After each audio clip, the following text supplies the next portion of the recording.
yang di bawah. Saya kan bilang kurang mampu tapi di bawah rata-rata, karena memang tujuannya mereka kalau sudah selesai ya harus membantu perekonomian keluarga mereka gitu. Nah di tempat saya kan mendampingi juga begitu rata-rata Pak. Jadi rata-rata mereka sudah ada kerjasama sama dunia kerja.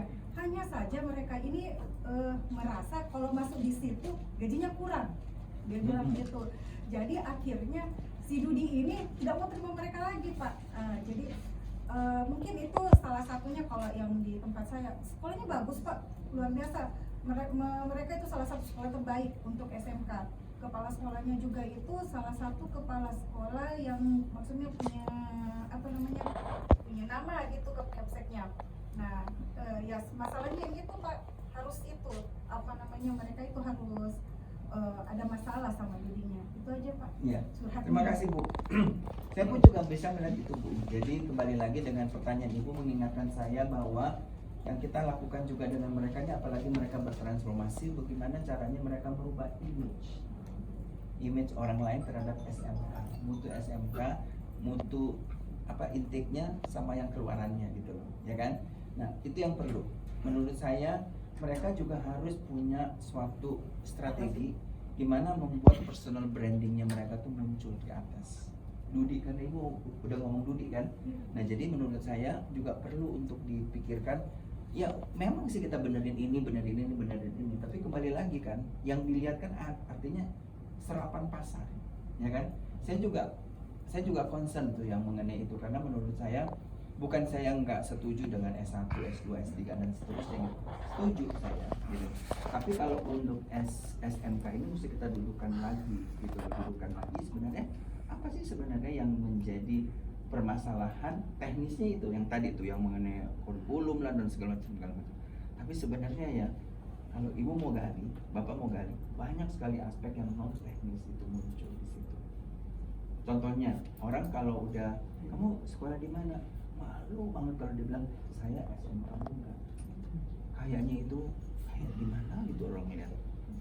Saya paham gitu karena di lingkungan saya pun juga gitu, ada saudara yang SMK-nya boga, ada SMK-nya apa namanya tuh yang menjahit itu apa? Tata busana, kayak malu banget. Mereka itu kalau di dalam satu keluarga atau dalam satu perkumpulan gitu, kayaknya minder, kesian gitu. Kayaknya apa ya? Kayak dia nggak diterima di mana-mana gitu loh. Jadi masuknya ke situ. Ini saya juga curhat juga akhirnya. Itu tugasnya Bapak Ibu sekalian. Menurut saya justru yang terpenting itu. Jadi orang itu juga bisa melihat bahwa SMK itu justru mereka lebih siap daripada SMK. Ya kan? Jadi kebetulan saya juga di sebagai konsultan juga kan pasti bilang sama mereka mengenai kebutuhan tenaga kerja kan. Nah, kebutuhan tenaga kerja bisa diambil dari S1 maupun juga dari vocational, dari politeknik, bisa juga dari SMK ini. Tapi kembali lagi, SMK itu menurut saya sama kayak anak ITB. Either or, mereka memang mau lanjut sekolah atau mereka masuk ke dunia pekerjaan. Ada dua itu, lain itu. Ada satu lagi tuh, kawin. Iya ada kayak gitu. Di ITB juga ada begitu, ya udah kawin aja udah gitu loh. Iya kan? Nah jadi kayak begitu. Jadi menurut saya ada ternyata, syukur Ibu angkat ini. Jadi saya mengingatkan lagi bahwa ada aspek yang bersifat yang non teknis, yang benar-benar yang harus kita perhatikan juga untuk mereka bertransformasi. Mungkin di kelas lain nggak disebutkan ini karena Ibu bertanya itu. Saya pun juga dulu sebagai konsultan, saya biasanya melihat itu, lihat teknisnya mah bisa, tak bikinnya. Tapi kalau yang non teknisnya itu sama, kalau dulu saya kan pekerjaannya sistem implementasi suatu sistem gitu. Implementasinya mah gampang, ya. Yang susah orangnya itu, yang menggunakan sistemnya itu sendiri, itu yang susah, ya.